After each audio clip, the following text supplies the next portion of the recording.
en un futuro que todavía huele a polvo y a leña quemada.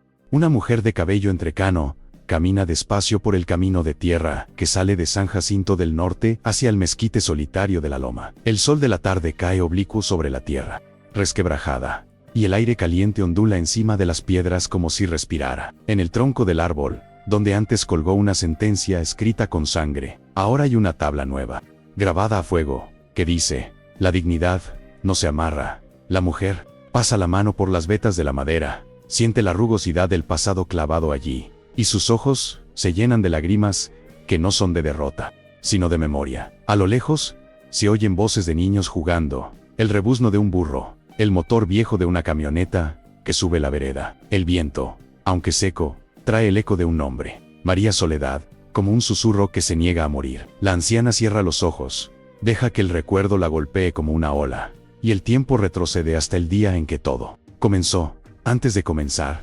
suscríbete y dime desde dónde escuchas esta historia. Te prometo que esta te va a estremecer, porque nace del polvo del norte de México, de un pueblo chiquito, donde la honra se confunde con el miedo. Acompáñame hasta el final, porque este relato cambió para siempre a San Jacinto del Norte y a la gente que vivía agachando la cabeza. No te vayas, porque lo que estás por escuchar tiene un giro que nadie imaginó. Una verdad que derrumba al más poderoso y levanta a quien todos daban por muerta.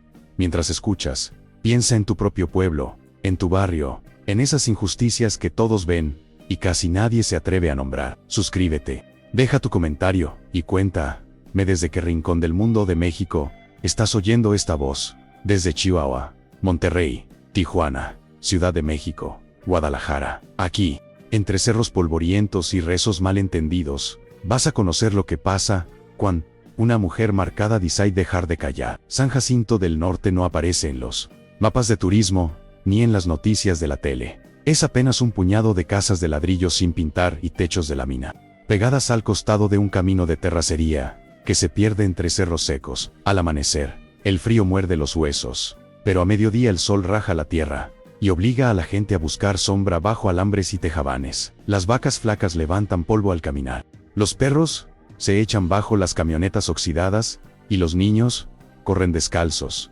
esquivando piedras y espinas. La iglesia se levanta en medio del pueblo como un centinela de paredes blancas y campana cansada. Y enfrente, una explanada de tierra es testigo de bodas pobres, funerales silenciosos y pleitos viejos. Allí, bajo la mirada del cura y del santo del altar, se decide quién es gente de bien y quién es basura. Las deudas con los caciques pesan más que los mandamientos, y el que dirán vale más que la verdad. En ese pueblo, la ley no la escriben los códigos, sino los murmullos. Las mujeres se cubren con rebozo, no solo por el viento polvoso, sino por vergüenza heredada. Los hombres se juntan afuera de la tienda de Don Lupe, con cerveza caliente en la mano, a hablar de cosechas, de balaceras lejanas y de chismes que bajan desde la presidencia municipal. A veces se menciona a Ciudad Juárez o Hermosillo como si fueran otro planeta, lugares donde la gente vive sin pedir permiso al cura ni al cacique. Pero en San Jacinto, la palabra del patrón y del padre pesa como piedra en el cuello. Una mirada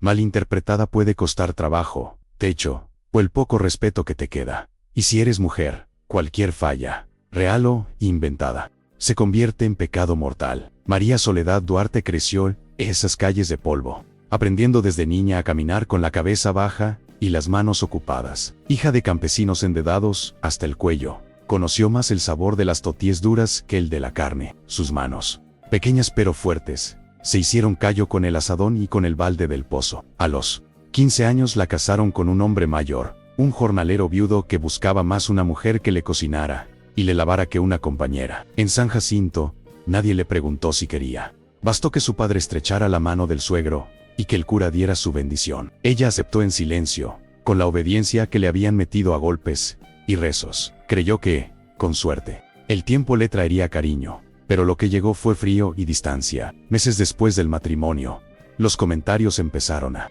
envenenar el aire, y los chamacos pa' cuando, preguntaban las vecinas con sonrisa torcida. Las viejas de la iglesia murmuraban que el vientre de María estaba cerrado por algún pecado, que quizá Dios la estaba castigando por algo que nadie sabía, pero todos sospechaban. Su marido, cansado de las miradas de lástima, empezó a beber más y a hablar menos. Cada menstruación se convertía en una confirmación de fracaso, en una noche de insultos en voz baja y puertas azotadas. María se miraba al espejo de pedazos chuecos que colgaba en la pared de su cuarto, y sentía que la mirada se le apagaba. No había médico que la revisara, ni explicación más allá de tú tienes la culpa. Nadie se preguntó jamás si el problema podía ser otro. La muerte llegó una noche de tormenta, de esas raras en que el cielo se abre sobre el desierto como si quisiera tragárselo. Su marido, borracho y terco, salió en la vieja camioneta rumbo al rancho de un amigo, con la intención de cerrar un trato de ganado que nunca existió. El barro, la oscuridad y la mala suerte se combinaron en la curva más peligrosa del camino, y al amanecer lo encontraron volteado en un barranco, con el pecho aplastado por el volante. En el entierro, frente a la iglesia, las miradas se clavaron en María como agujas. Algunos susurraban que ella era salada, que desde que llegó a la vida del hombre todo había ido en picada. Nadie le preguntó cómo se sentía, solo esperaban que llorara lo suficiente para mantener las apariencias y luego desapareciera de escena, como un personaje que ya no sirve. Sin marido y sin hijos, María Soledad se convirtió en un estorbo social. Volvió a la casa de sus padres, donde el espacio era poco y la comida menos. Su madre la miraba con mezcla de lástima y reproche. Su padre, con un silencio duro que decía más que cualquier grito. Ni para esposa sirvió. Se escuchó una tarde a una tía, creyendo que ella no oía. María empezó a sentir que sobraba en cada cuarto, en cada conversación. Las mujeres que un día la invitaron a rezar el rosario, ahora la evitaban, como si su sombra contagiara desgracia. Solo en las noches, cuando todos dormían, ella se atrevía a sacar un cuaderno viejo que guardaba escondido y a trazar letras y números a la luz de una vela, recordando las clases que le dio aquel maestro itinerante que una vez pasó por el pueblo y le enseñó a leer a escondidas. El nombre de Ezequiel Madera empezaba a aparecer en sus pesadillas, incluso antes de que se cruzara directamente en su camino. Dueño de tierras, prestamista y cuñado del alcalde, su apellido se escuchaba en cada conversación sobre dinero, problemas o arreglos. Llevaba botas lustrosas, camisa planchada y un sombrero caro que contrastaba con las ropas gastadas de los demás. Su sonrisa era amable cuando prestaba, cruel cuando cobraba. Muchos en San Jacinto le debían algo: una cosecha rescatada, una vaca empeñada, un recibo firmado sin leer. El cura lo saludaba con respeto exagerado, los policías se quitaban el sombrero cuando pasaba, y el alcalde lo trataba como si fuera su sombra alargada. Ezequiel no necesitaba levantar la voz, con levantar la ceja bastaba para que la gente se alineara. Fue cuestión de tiempo para que la desgracia de María se convirtiera en herramienta de Ezequiel. Un día, después de misa, el cacique la miró salir de la iglesia, sola, con el rebozo cubriéndole media cara. Acercó a su lado al sacerdote y al alcalde, como quien arma una escena cuidadosamente. Habló en voz alta de la decadencia moral del pueblo, de las mujeres que no dan hijos, y del castigo que Dios reserva para quienes deshonran el sacramento del matrimonio, aunque el marido ya esté bajo tierra. Muchos voltearon a ver a María sin disimulo. El comentario, aunque sin nombre, llevaba su rostro estampado. Esa tarde, en las cocinas de San Jacinto, el tema fue uno solo: la mala suerte de esa muchacha, la idea de que algo raro debía de haber hecho para que Dios la castigara así. Ezequiel había plantado la semilla. En los días siguientes, las cosas se torcieron aún más. A la casa de los padres de María llegó un emisario de Ezequiel con un papel en la mano, un pagaré que el difunto esposo de ella había firmado meses antes, con intereses que ahora parecían sacados de una pesadilla. La deuda, según el papel, era impagable para una familia de campesinos pobres, si no se liquidaba.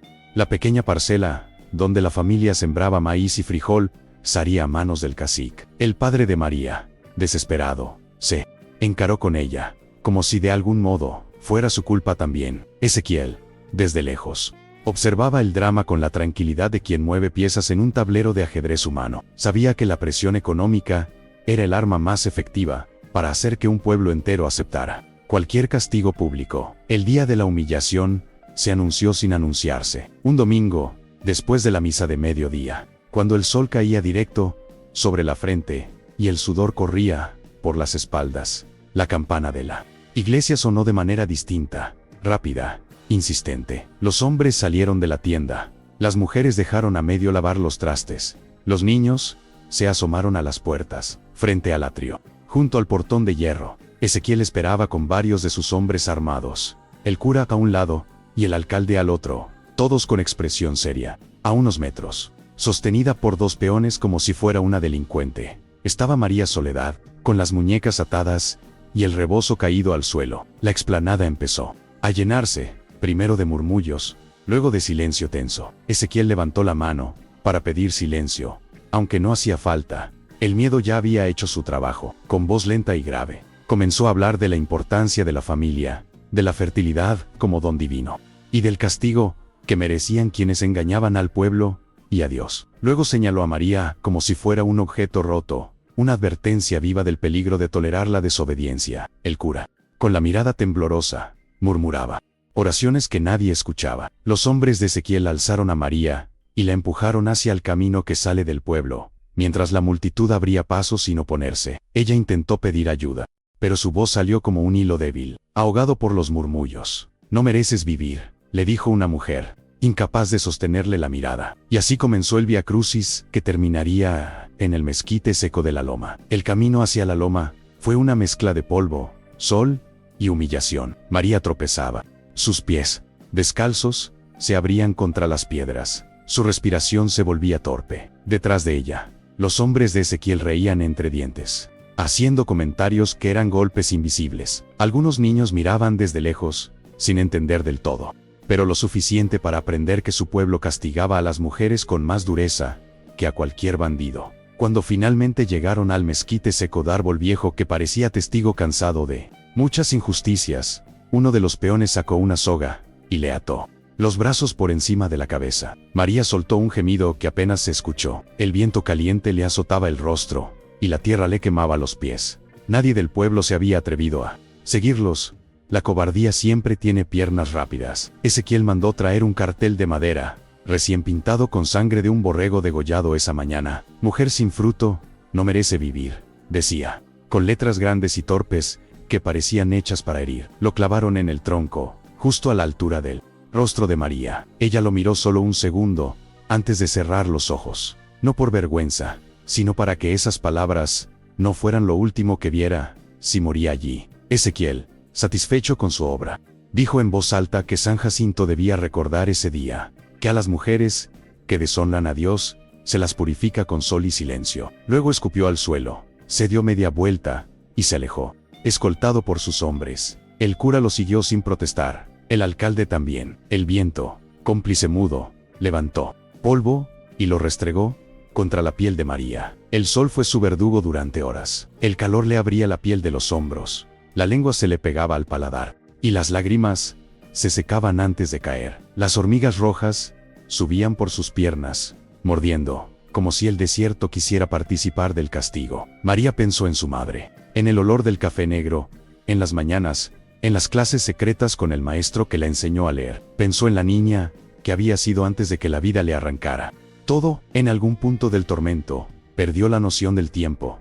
Su cuerpo quedó suspendido entre la vida y la muerte, como si el mezquite absorbiera su aliento. A lo lejos, San Jacinto seguía su rutina, toties en los comales, rezos en la iglesia, murmullos en los pasillos. Nadie habló de ella en voz alta. La culpa pesa menos cuando se guarda en silencio. Al caer la tarde, una brisa ligera llevó el sonido de cascos acercándose. Un caballo trotaba por el camino de la sierra, guiado por un hombre de sombrero oscuro, piel curtida y mirada de alguien que ha visto demasiado. Era Julián Herrera, vaquero solitario, dueño de un rancho en lo alto del cerro. Venía regresando de revisar el ganado cuando vio algo extraño en la loma, una figura moviéndose débilmente bajo el mezquite. Al principio pensó que era un animal atrapado, pero al acercarse sintió un golpe helado en el pecho. Era una mujer, era María, y estaba al borde de la muerte. Sin pensarlo dos veces, bajó del caballo, cortó la cuerda con su navaja, y la sostuvo antes de que cayera al suelo. Su respiración era débil, sus labios estaban partidos, sus ojos apenas se abrían. «Aguanta, yo te llevo», murmuró Julián, sin saber si ella podía escucharlo. Julián la cargó con la delicadeza con que se carga a un hijo enfermo. El cuerpo de María era liviano como una espiga seca, y al ponerla sobre el caballo, sintió una rabia vieja despertarse en su pecho. Ese mezquite ya había visto demasiado dolor, él lo sabía bien. Se montó detrás de ella, rodeándola con un brazo, para que no cayera. El caballo avanzó despacio por la vereda, mientras el cielo se tornaba naranja, y los grillos empezaban su canto nocturno. Cada pocos minutos, Julián miraba el rostro de María, para asegurarse de que seguía respirando. Él no era hombre de rezos, pero esa noche murmuró palabras que parecían oraciones. No sabía quién la había dejado allí ni por qué, pero intuía que el veneno llevaba nombre y sombrero ancho. La llegada al rancho de Julián fue silenciosa y urgente. Al abrir la puerta de madera, el olor a leña, cuero y tierra reposada lo recibió. Como siempre, acostó a María en su propia cama única que tenía en la casa, y fue por agua fresca del pozo. Le mojó los labios con cuidado, temiendo que dejara de respirar en cualquier segundo. Luego preparó una mezcla de hierbas para bajarle la fiebre, receta que su abuela le enseñó años atrás. Mientras aplicaba los paños húmedos en su frente, recordó otra escena dolorosa, el cuerpo frío de su esposa, envuelto en una manta, después del accidente que lo dejó marcado para siempre. Cerró los ojos, respiró hondo, y volvió a mirar a María. «No te voy a dejar morir», prometió en voz baja. María despertó en medio de la noche, con la garganta ardiendo y el cuerpo entumecido. No comprendió dónde estaba ni quién la cuidaba. Cuando intentó incorporarse, un dolor punzante le atravesó los hombros y soltó un gemido. Julián, sentado en una silla vieja, se levantó de inmediato. «Tranquila, estás a salvo», dijo con voz grave pero suave. Ella lo miró sin reconocerlo. Sus ojos estaban llenos de miedo, no de desconfianza, sino de la costumbre de esperar lo peor. Julián le dio agua despacio, sosteniendo el vaso para que no temblara. «Soy Julián Herrera. Te encontré en la loma. Alguien quiso matarte». Las palabras hicieron que María cerrara los ojos con dolor, recordando el cartel, la soga, el sol, pero no lloró. Ya no tenía lágrimas. Los días siguientes fueron de recuperación lenta, silenciosa. María apenas hablaba, pero observaba todo: la chimenea, las botas gastadas de Julián, las monturas colgadas en la pared, el cuaderno viejo sobre la mesa. Julián, acostumbrado a la soledad, no le hacía preguntas. Cocinaba frijoles, calentaba toties, cambiaba los paños de sus heridas y salía por horas a revisar el ganado. El rancho, que por años había sido un refugio frío, empezó a llenarse con una presencia nueva que él no sabía nombrar. A veces, cuando llegaba al anochecer, encontraba a María sentada junto a la ventana, mirando la luz perderse detrás de los cerros. Entonces él dejaba su sombrero en silencio y se sentaba cerca, como quien cuida un fuego que apenas empieza a prender. Pero el silencio del rancho no tardó en romperse. Los rumores bajaron de San Jacinto como viento sucio, que Julián escondía a una maldita, que estaba desafiando al cacique, que Ezequiel estaba furioso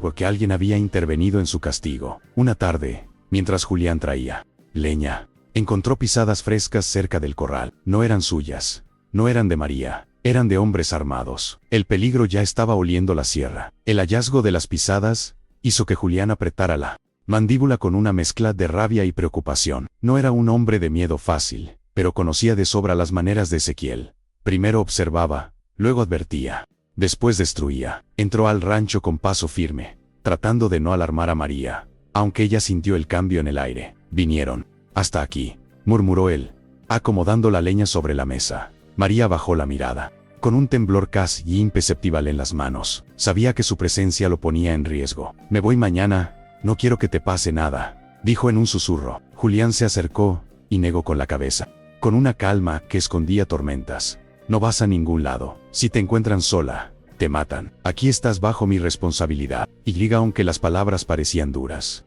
el tono era el de un hombre que ya decidió cargar con algo más grande que su propio dolor. Esa misma noche, una camioneta vieja pasó lentamente frente al rancho. El motor tosía, las luces alumbraron los mezquites, pero nadie se detuvo. Solo fue un recordatorio de que los ojos del cacique nunca parpadeaban. Julián apagó la lámpara, cerró las ventanas y dejó la escopeta apoyada junto a la puerta, mientras María observaba cómo él se movía por la casa, con la certeza de alguien que ha tenido que defender su vida antes. El silencio se volvió espeso, atravesado por grillos y por el crujido de la madera. Nadie durmió bien esa noche. Los días siguientes trajeron un equilibrio extraño, una rutina frágil que se sostenía como una cuerda tensa. María empezó a moverse un poco más por la casa, recogiendo cosas, limpiando rincones, doblando mantas. No lo hacía por obligación, sino por instinto, como quien intenta devolver algo de vida a un lugar que llevaba años congelado. Julián la veía desde lejos, fingiendo que atendía al ganado, pero en verdad la Observaba como si intentara comprender un lenguaje nuevo. Ella hablaba poco, pero la casa empezaba a tener un murmullo distinto, más cálido. A veces, al anochecer, compartían totíes con frijoles, en una mesa pequeña, sin palabras innecesarias, pero con una complicidad que ninguno buscó, y ambos empezaban a sentir. Una tarde, mientras Julián afilaba su machete en el patio, María notó el cuaderno viejo sobre la mesa. Lo abrió con cuidado, encontrando columnas de cuentas, nombres, fechas y números borrosos. Era el registro del rancho, descuidado por años desde la muerte de la esposa de Julián. Con dedos ágiles, empezó a corregir, ordenar y calcular. Cuando Julián entró, la encontró concentrada, la frente fruncida, la pluma moviéndose con una determinación silenciosa. Él la miró sorprendido. ¿Sabes hacer eso?, preguntó. María levantó la vista, insegura, como si temiera haber cruzado un límite. Un maestro me enseñó, hace mucho. Julián asintió con un respeto que no había sentido en años. Haz lo que necesites. Esto estaba hecho un desastre. Por primera vez, una pequeña sonrisa cruzó el rostro de María. Revisando documentos más antiguos, guardados en una caja de madera bajo la cama, María encontró algo inquietante. Pagarés firmados por campesinos de San Jacinto, todos con intereses imposibles, fechas alteradas, firmas copiadas y, peor aún, un registro sobre un accidente en el camino de la sierra, con el nombre de la esposa de Julián escrito en un margen. Su corazón se apretó. La tinta era la misma que la usada en otros documentos de Ezequiel. Una presión fría le recorrió el pecho. Comprendió que no se trataba solo de un cacique abusivo, era un depredador calculado, y su poder se sostenía sobre mentiras cuidadosamente construidas. Guardó los papeles con manos temblorosas, y esperó a que Julián regresara, para contarle lo que había descubierto. Cuando al fin él volvió, sudado y cubierto de polvo, María le mostró los papeles. Cada línea parecía abrir una herida vieja en el rostro endurecido de Julián. Su esposa había muerto en un accidente, pero ¿y si no lo fue? La posibilidad lo golpeó como un rayo seco. Sentía que el aire le faltaba. Caminó de un lado a otro, apretando los puños, tragándose un rugido que quería salir. María lo observó con una mezcla de compasión y miedo. No quería que lo vieras así, pero alguien tenía que saberlo. Julián cerró los ojos y apoyó una mano en la mesa. No fue tu culpa. Él ya me quitó demasiado.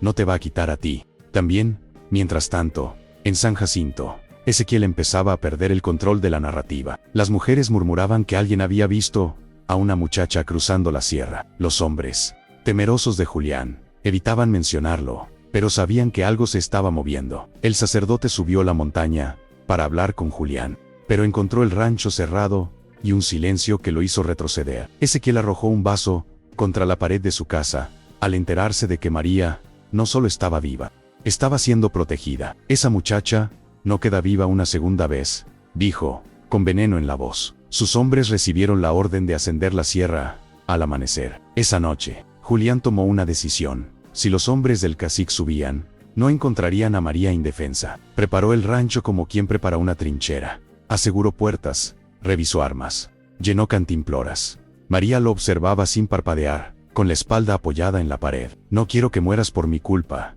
dijo en un susurro quebrado. Julián se detuvo, se acercó, y habló con una sinceridad áspera. Desde que la perdí, no había tenido una razón para seguir. Hasta ahora. Ella desvió la mirada, sintiendo un estremecimiento que no entendía. La madrugada llegó pesada, cargada de presagios. El viento parecía tener pasos propios. La sierra respiraba hondo, y los gallos cantaron antes de tiempo. Julián y María compartieron un café amargo en silencio, sabiendo que ese día podía ser el último para cualquiera de los dos. Afuera, las huellas de los hombres empezaban a marcar el polvo del camino. María apretó los documentos contra su pecho, como si fueran un escudo. Julián tomó su sombrero, su escopeta y el machete. Pase lo que pase, tú no vuelves a ese pueblo, dijo sin voltear. María asintió, con el corazón latiendo tan fuerte que parecía querer romperle las costillas. El primer disparo resonó antes del amanecer. El disparo se escuchó como un trueno seco, que rompió la quietud de la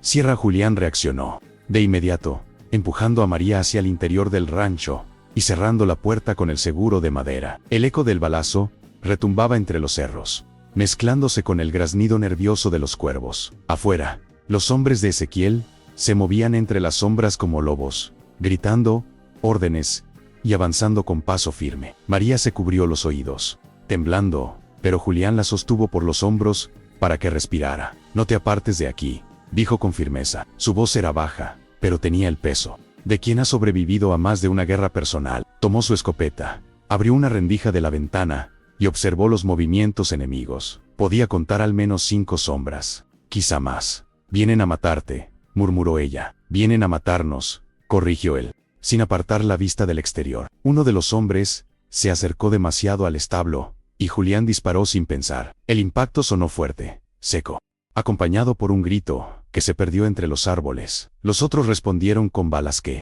golpearon la madera del rancho, astillando las tablas y levantando polvo del suelo. María se agachó instintivamente, sosteniendo los documentos contra su pecho como si fueran un amuleto. El corazón le golpeaba tan fuerte que sentía que iba a desmayarse. Desde la ventana, Julián cambiaba de posición para no ser un blanco fácil. No te muevas, le repetía, aunque él mismo estaba en constante movimiento, como un animal acorralado que conoce el terreno mejor que sus cazadores. Afuera, los disparos seguían cayendo, pero ninguno lograba atravesar la estructura gruesa que el vaquero había reforzado con madera vieja. Los minutos se volvieron un castigo. Cada disparo hacía saltar a María, mientras Julián mantenía la mirada fría, calculadora. Los hombres de Ezequiel empezaron a rodear la casa, buscando puntos débiles. Uno de ellos prendió una antorcha y la lanzó hacia la ventana, pero Julián la golpeó hacia afuera antes de que entrara. El fuego cayó en la tierra y se apagó rápido, pero el mensaje estaba claro: querían quemarlos vivos si era necesario. Tenemos que salir, dijo María, con voz quebrada. Julián negó. Si salimos, es una emboscada. Aquí todavía puedo defenderte. En sus palabras había una convicción que atravesó la desesperación de ella. Por un instante, María sintió que no era la misma mujer que murió bajo el mezquite. Ahora era alguien que luchaba por seguir respirando. El ataque se detuvo de pronto. Un silencio extraño tomó la sierra. Un silencio que no traía paz, sino presagio. El viento sopló más fuerte, como si quisiera empujar algo hacia ellos. Julián apretó los dientes. Se están moviendo. Ya no están al frente. María tragó saliva. ¿Qué significa eso? Julián no respondió. Sus ojos lo dijeron todo. Buscaban otro ángulo para entrar. En ese instante, un golpe estremeció la parte trasera del rancho, luego otro, más fuerte. Los hombres estaban intentando derribar la puerta trasera. Julián corrió hacia ese punto, levantó una mesa y la atrancó contra la madera. Toma esto, le dijo a María, entregándole el machete más pequeño. Ella lo tomó sin protestar, aunque sus manos temblaban como si sostuvieran relámpagos. Los golpes se hicieron más intensos, más continuos. La puerta trasera empezó a doblarse, dejando entrar polvo y luz. Julián levantó la escopeta y disparó hacia la rendija, obligando a los atacantes a retroceder, pero sabía que no podría contenerlos por mucho tiempo. El rancho, aunque fuerte, no estaba construido para aguantar un asalto. Cuando entren, corre al cuarto y escóndete detrás del arcón, ordenó él. María iba a protestar, pero la mirada de Julián la detuvo. Era la mirada de un hombre que ya había perdido demasiado y que no soportaría perder de nuevo. La puerta se dio un poco más afuera. Los hombres gritaban que salieran, que Ezequiel quería verla muerta. El nombre del cacique resonó en la cabeza de María como una campana rota. De pronto, un ruido nuevo se mezcló con los gritos y los golpes. El galope de varios caballos. Julián levantó la cabeza, desconcertado. Los atacantes también se detuvieron, intentando distinguir los sonidos en medio del caos. Los cascos se acercaban rápido, levantando una nube de polvo en el camino. Alguien viene, murmuró María, pero Julián no sabía si eso era bueno o malo. Entonces una voz fuerte, ronca, conocida, rompió el aire. Basta, cabrones. Abran paso o les tumbo los dientes. Era don Laureano, un viejo ranchero vecino, acompañado por sus 2 hijos. Aunque estaba peleado con Julián desde hacía años, algo lo había hecho subir a la sierra armado y con furia. Los hombres de Ezequiel retrocedieron, sorprendidos por la aparición. Los recién llegados dispararon al aire como advertencia. El caos se multiplicó. Algunos de los atacantes corrieron cerro abajo, otros intentaron resistir, pero no esperaban refuerzos para Julián. Don Laureano desmontó con la agilidad de un hombre que, aunque viejo, conoce la guerra más que la paz. Herrera, abre la puerta, gritó. Julián dudó un segundo, pero finalmente retiró la mesa y destrabó la madera. Laureano entró con el rifle listo, sus hijos detrás. Ezequiel mandó medio pueblo. Muchacho, si no bajamos esto ahora, mañana serán 100. Julián apretó los dientes. María apareció detrás de él, con el machete en la mano. Y el viejo ranchero la miró con respeto silencioso. Así que tú eres la muchacha por la que quieren incendiar la sierra, dijo sin suavidad, pero sin juicio, con los refuerzos improvisados. El resto de los hombres de Ezequiel decidió retirarse. La sierra quedó envuelta en un silencio profundo, como si el propio desierto contuviera la respiración. Julián cerró la puerta, dejó caer la escopeta y respiró por primera vez en horas. María apoyó la espalda contra la pared y deslizó lentamente hacia el suelo, exhalando un sollozo que no era de miedo, sino de agotamiento puro. Don Laureano se limpió el sudor de la frente con el sombrero y observó la casa maltrecha, las astillas, las marcas de balas. Esta guerra ya empezó, dijo con gravedad, y si quieren sobrevivir, van a necesitar más que valentía, van a necesitar la verdad. María levantó la mirada. Sus ojos, aunque rojos por el miedo, ardían con algo distinto, determinación. Sin decir una palabra, tomó los documentos que había rescatado y los extendió sobre la mesa. Laureano, Julián y los hijos del ranchero se acercaron. Aquí está, dijo ella, con voz firme. Esto es lo que puede derribar a Ezequiel. El viento sopló fuerte afuera, levantando polvo como si la sierra misma estuviera escuchando. Julián la observó con un respeto que nunca había sentido por nadie. Ya no estaba protegiendo a una mujer rota, estaba caminando junto a una mujer valiente. Los documentos extendidos sobre la mesa parecían un mapa del infierno, nombres de campesinos estafados, firmas falsificadas, intereses imposibles de pagar, fechas alteradas, y una lista de propiedades que habían pasado misteriosamente a manos de Ezequiel en los últimos años. El silencio que siguió fue pesado. Don Laureano frunció el ceño, pasando un dedo áspero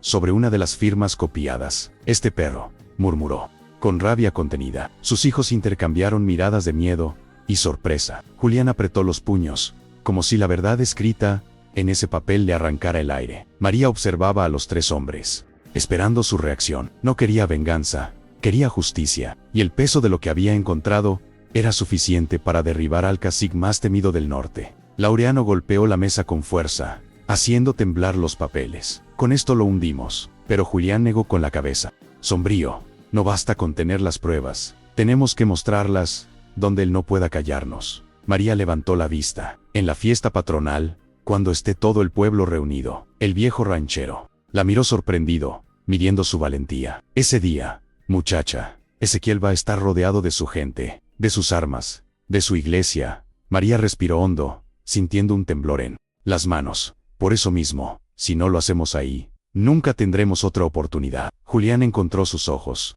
y en ese cruce silencioso entendió que ya no podía protegerla encerrándola en el rancho. Esa mujer no había sobrevivido para esconderse, había sobrevivido para hablar. El plan no se trazó en una hora, ni en dos. Pasaron toda la noche discutiendo, revisando papeles, haciendo cálculos, memorizando nombres. María explicaba detalle por detalle, como si las cuentas fueran parte de su piel. Julián apenas la había visto hablar tanto en todos los días que llevaba con ella. Había una luz nueva en su voz, un filo afilado por años de humillación que ahora se transformaba en fuerza. Los hijos de Laureano tomaban notas, repetían la información, hacían preguntas. El viejo ranchero asentía, cada vez más convencido de que esa muchacha tenía más valor que muchos hombres del pueblo. Cuando el amanecer pintó de naranja el cielo, todos estaban agotados, pero unidos por un propósito que ya no se podía detener. La mañana llegó con un aire distinto, cargado de responsabilidad. María salió un momento al exterior, respirando el viento frío de la sierra. Sus ojos recorrieron el paisaje,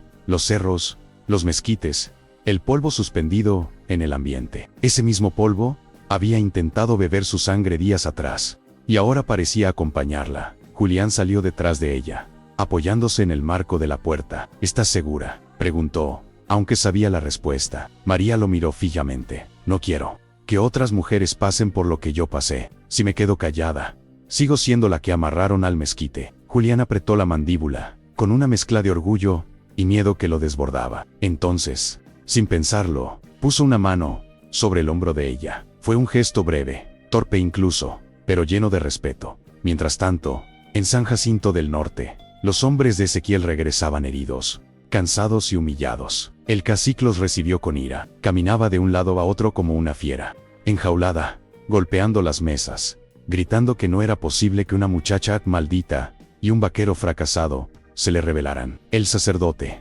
sentado en una esquina, intentó calmarlo, pero Ezequiel lo calló con una mirada que congelaba la sangre. La fiesta patronal es en 3 días, y quiero a esa mujer muerta antes de que la campana toque el primer repique. Sus hombres tragaron saliva. La orden estaba dada. La cacería volvía a empezar, pero ahora María no estaba sola. El pueblo respiraba tensión en la tienda de Don Lupe. Las conversaciones se apagaban cuando alguien mencionaba el nombre de Julián. Las mujeres cuchicheaban a la salida de la iglesia, mirando de reojo a la casa del cacique. Los campesinos hablaban en voz baja de deudas, de papeles raros, de cosas que nunca se habían atrevido a decir. San Jacinto era un territorio de silencios, pero incluso el silencio empezaba a gritarse. Un rumor repetido, en susurros, empezaba a viajar. Dicen que la muchacha está viva, y que tiene pruebas. Los ojos de Ezequiel brillaban con un nerviosismo que nunca antes había mostrado. El poder, cuando empieza a resquebrajarse, pesa más que nunca. En el rancho, los preparativos continuaban. Laureano y sus hijos llevaron comida, agua y ropa para María. Julián revisó su caballo, preparó otro para ella, y guardó los documentos en una bolsa de cuero que colgó cerca de su cama. La idea de llevarlas a la fiesta era un riesgo enorme, pero no había otra forma de que la verdad saliera a la luz. Esa noche, mientras la luna iluminaba el rancho con un resplandor azul, María se sentó frente a la ventana abierta. Pensó en su madre, en el cuaderno que escondía de niña, en el maestro que le enseñó a leer, en la humillación que la quebró, en el mezquite donde casi murió, y por primera vez, se permitió llorar no de dolor, sino de fuerza, de renacimiento. Julián la observó desde la puerta del cuarto, en silencio. No quiso interrumpir ese momento. Había algo en ella que lo conmovía más que cualquier recuerdo de su esposa, más que cualquier cicatriz que él mismo cargaba. Era una dignidad recuperada, una luz que se negaba a apagarse. Cuando ella lo notó, se secó las lágrimas con la mengue y sonrió débilmente. Julián se acercó, apoyó su mano sobre el marco de la ventana y murmuró: si algo sale mal, yo te saco de ahí, no importa cómo. María negó suavemente: no quiero escapar, Julián, quiero enfrentar. Sus palabras golpearon su corazón con la fuerza de una verdad que él no estaba listo para decir en voz alta. El amanecer llegó con un sonido que no esperaban: pasos múltiples subiendo la sierra. Laureano golpeó la puerta con urgencia: tenemos que movernos ya. El cacique mandó: no asombres, no van a esperar la fiesta. Julián tomó los documentos. María se cubrió con un rebozo, y los 3 salieron por la parte trasera del rancho, montando los caballos, antes de que las balas empezaran a silbar entre los árboles. La huida comenzó, y con ella, el destino de todo San Jacinto del Norte. Los caballos descendían la sierra, con la urgencia de quienes saben que atrás viene la muerte respirando fuerte. El aire era frío, pero el miedo quemaba más que el sol del mediodía. Julián iba al frente, mirando constantemente hacia atrás para asegurarse de que María no perdiera el paso. Ella se aferraba a las riendas con manos temblorosas, pero su postura era firme. No había vuelta atrás. Don Laureano cerraba la marcha, volteando cada pocos metros para vigilar las sombras que se movían entre los árboles. Los disparos empezaron a escucarse a lo lejos, luego más cerca, como si la sierra estuviera repitiendo los latidos de un corazón frenético. No se detengan, gritó Julián, y sus voces se perdieron en el polvo levantado por los cascos. Cuando por fin llegaron a un claro escondido entre mezquites, Julián levantó la mano para detener la marcha. Necesitaban un respiro, aunque fuera mínimo. Los caballos bufaban, sudando a pesar del frío. María bajó con dificultad, sintiendo las piernas aflojársele, pero su expresión seguía decidida. Don Laureano desmontó y se acercó a ella. Muchacha, si sigues así, vas a enfrentarlos de pie y ellos van a caer de vergüenza antes que de balazos, dijo con una mueca que parecía sonrisa. María respiró profundamente. Tengo que hacerlo. No puedo seguir huyendo toda la vida. Julián la miró, y en sus ojos había un orgullo que ella no alcanzaba a comprender. El camino hacia San Jacinto se abría como una cicatriz polvorienta entre 2 cerros. A medida que avanzaban, el sonido de la fiesta patronal empezaba a llegar: música de banda, risas nerviosas, el repique de la campana, llamando al pueblo a reunirse frente a la iglesia. Era irónico, mientras la comunidad celebraba, la verdad se acercaba en silencio. Montada en 3 caballos cansados, María levantó la vista hacia el cielo. Las nubes grises se movían lentamente, presagiando una tormenta. Julián se acercó a ella. Cuando lleguemos, no te separes de mí. Ella asintió, aunque sabía que, llegado el momento, tendría que pararse sola frente a todo San Jacinto. La entrada al pueblo fue como cruzar una frontera invisible. Nadie esperaba verlos bajar por el camino principal. Los músicos dejaron de tocar de golpe. Las mujeres soltaron bandejas de comida. Los niños dejaron caer globos de colores, que se elevaron unos segundos antes de desaparecer. El sacerdote abrió los ojos como si hubiera visto un fantasma. Y entonces, entre murmullos crecientes, apareció Ezequiel Madera. Su rostro, normalmente controlado, se deformó en un gesto de furia pura. «Traigan a esa mujer», gritó, pero nadie se movió. El pueblo estaba paralizado, entre miedo y sorpresa, mirando la escena como si la tierra temblara bajo sus pies. María bajó del caballo, con una calma sorprendente. El rebozo le cubría parte del rostro, pero sus ojos brillaban con una fuerza que nadie recordaba haber visto en una mujer de San Jacinto. Dio un paso adelante, y luego otro, avanzando hacia la plaza donde todos podían verla. Julián caminó a su lado, Laureano detrás, sosteniendo la bolsa con los documentos. Ezequiel apretó los dientes, avanzó hacia ellos, y señaló a María con odio. «Tú no deberías estar viva. Ese mezquite tenía que haberte tragado». María levantó el rostro, por primera vez. Sus palabras salieron sin temblor. «Dios no me quiso muerta. Tú sí». La plaza entera contuvo el aliento. Era la primera vez que alguien se atrevía a hablarle así al cacique. Julián abrió la bolsa de cuero y tomó los documentos, pero fue María quien se adelantó para sostenerlos. «Aquí está tu verdad, Ezequiel, la verdad que ocultaste por años. Las tierras que robaste, las firmas que falsificaste, los intereses que inventaste, y la muerte que provocaste». Un murmullo recorrió la plaza como una corriente eléctrica. El sacerdote dio un paso atrás, como si temiera que el suelo se abriera bajo sus pies. Ezequiel se rió, una risa forzada, que mostraba más miedo que poder. «¿Quién te va a creer a ti, una mujer sin fruto?», dijo con desprecio. María respiró hondo. «Todo el pueblo me vio morir sin razón. Ahora me va a ver decir la verdad». Los documentos pasaron de mano en mano. Primero los tomó don Lupe, luego la comadre Teresa, luego el maestro del pueblo. Cada hoja era una herida abierta, cada firma falsa, una confesión. Los campesinos empezaron a levantar la voz. «Esta es mi tierra. Ese es mi pagaré». Otros lloraban de rabia, conscientes de que habían perdido cosechas, animales y vidas enteras por culpa del cacique. Ezequiel retrocedió, buscando apoyo entre sus hombres, pero ellos también empezaban a dudar. La mentira, cuando se hace pública, tiene un peso imposible de cargar. Fue entonces cuando el sacerdote, con voz temblorosa, miró a María y luego al pueblo. «Hija, ¿estás segura de lo que dices?». María sostuvo su mirada con dignidad. «Tan segura como estuve cuando me amarraron al mezquite para morir». La plaza entera quedó en silencio. Una mujer, doña Rosa, dio un paso adelante. «Yo la vi. Yo vi cuando la arrastraron, y no dije nada». Luego otra mujer habló, luego un hombre, luego otro. El silencio cobarde de San Jacinto empezaba a romperse, cuarteado como la tierra del desierto. Ezequiel, acorralado por la verdad y por el mismo pueblo que lo había temido por años, intentó huir hacia su camioneta, pero Julián avanzó con paso firme, bloqueándole el camino. «No esta vez», dijo, con voz grave. El cacique retrocedió, sudando, buscando una salida. María lo miró con una mezcla de dolor y fuerza. «Tú me dejaste morir, pero yo volví para vivir, y para que nunca le hagas esto a nadie más». Sus palabras fueron más poderosas que cualquier arma. En ese momento, los vehículos del gobierno Orillán entraron en el pueblo, atraídos por los reportes de violencia en la sierra. Los oficiales bajaron armados, pero al ver a la multitud rodeando al cacique, entendieron rápido qué estaba pasando. Las pruebas en manos del pueblo eran tan numerosas que no había duda posible. Ezequiel fue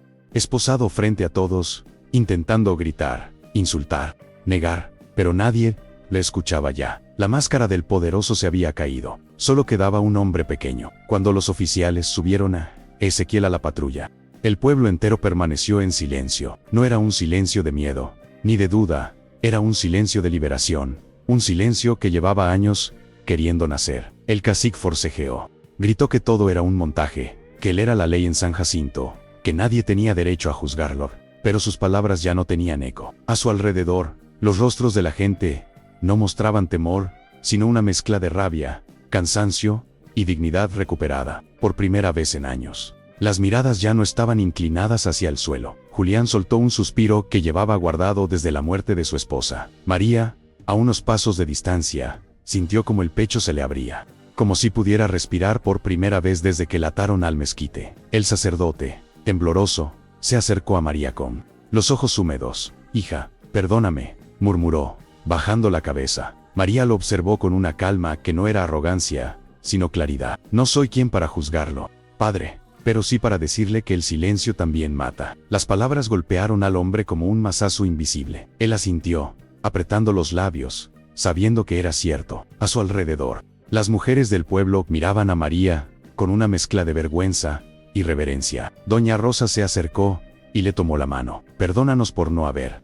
hablado, por no haber hecho nada». María apretó sus dedos con suavidad. «Lo importante es que hablen ahora», y diga por primera vez. Las mujeres en San Jacinto sintieron que podían levantar la cabeza sin miedo. Los campesinos comenzaron a revisar los documentos con más detenimiento, discutiendo entre ellos las deudas que habían pagado injustamente y las tierras que les habían arrebatado. Cada hoja era un ladrillo que derribaba el reinado del cacique. Don Laureano, con el sombrero en la mano, se acercó a María y a Julián. «Lo que hicieron hoy va a contarse por generaciones». Julián negó con la cabeza. «Lo hizo ella», respondió, mirando a María con un respeto profundo. Laureano sonrió apenas. «Tú la cuidaste. Y a veces, cuidar también es pelear». María bajó la mirada un momento, no por vergüenza, sino porque esa afirmación le hizo sentir algo cálido en el pecho, algo que llevaba mucho tiempo dormido. Mientras el pueblo seguía reunido, una nube oscura empezó a cubrir el cielo. El viento cambió de dirección, como si una tormenta se acercara. La gente levantó los ojos hacia las nubes, sorprendida. En San Jacinto, las lluvias eran escasas y siempre bienvenidas, pero ese día tenían un significado distinto. María levantó la cara, dejando que las primeras gotas cayeran sobre su piel. La lluvia golpeaba suave, luego más fuerte, lavando el polvo del suelo, limpiando huellas, apagando brasas viejas. Algunos empezaron a reír, otros a llorar. Era como si el cielo estuviera bendiciendo la caída del cacique. La tormenta arreció, y la plaza comenzó a dispersarse poco a poco. Las familias corrían a cubrirse, los vendedores guardaban sus cosas. Los niños gritaban y jugaban bajo la lluvia. Julián se acercó a María, y le puso su sombrero encima, para protegerla. Ella lo miró, sorprendida por el gesto. «Vámonos», dijo él, con voz suave. María asintió, sintiendo que el peso del mundo se desprendía de sus hombros. Caminó a su lado, mientras la lluvia seguía cayendo sobre el pueblo que, por primera vez en mucho tiempo, respiraba libre. El camino hacia el rancho estaba lleno de barro, pero no importaba. Los dos cabalgaron bajo la tormenta, empapados, pero con un extraño sentimiento de paz. María sostenía los documentos envueltos en tela, para que no se dañaran. Julián, a su lado, la miraba repetidamente, asegurándose de que no tuviera frío. Cada tanto, sus miradas se cruzaban, y aunque no decían nada, en esos silencios había palabras que ninguno sabía pronunciar aún. La sierra, que días atrás había sido escenario de miedo y violencia, ahora parecía acompañarlos, como una madre que abre los brazos. Cuando llegaron al rancho, estaban empapados, pero vivos. Julián encendió la chimenea rápidamente, mientras María se sentaba cerca del fuego para calentarse. El calor la envolvió, relajando músculos que había mantenido tensos por demasiado tiempo. Julián se quedó de pie, observándola en silencio. La luz naranja del fuego iluminaba su rostro, resaltando la fuerza que había emergido de ella. «Lo lograste», murmuró él. María levantó la vista. «Lo logramos». Él sonrió apenas, un gesto pequeño pero sincero, que hablaba de algo que estaba creciendo entre ellos, lento pero firme. Esa noche, la lluvia siguió golpeando el techo del rancho, creando un ritmo que acompañaba el silencio compartido de ambos. María se quedó dormida sentada junto al fuego. Julián, para no despertarla, la cubrió con una manta, y se sentó enfrente, cuidándola. Mientras la observaba dormir, notó algo en su expresión. Ya no había miedo, ni vergüenza, ni dolor, solo tranquilidad. Y en esa tranquilidad, Julián encontró una chispa que creía extinguida en su propio corazón. Cerró los ojos un instante, agradeciendo al destino por haberlo llevado a ese mezquite justo el día en que la vida estuvo a punto de apagarse. A la mañana siguiente, el aire estaba fresco, y el aroma a tierra mojada llenaba el ambiente. La sierra parecía otra, más verde, más viva. María salió a la puerta del rancho, respiró hondo y sonrió. Había sobrevivido, había hablado, había vencido. Julián se acercó con 2 tazas de café caliente, y se la entregó. «Hoy empieza algo nuevo», dijo él. María asintió. «Para ti, para mí, y para San Jacinto.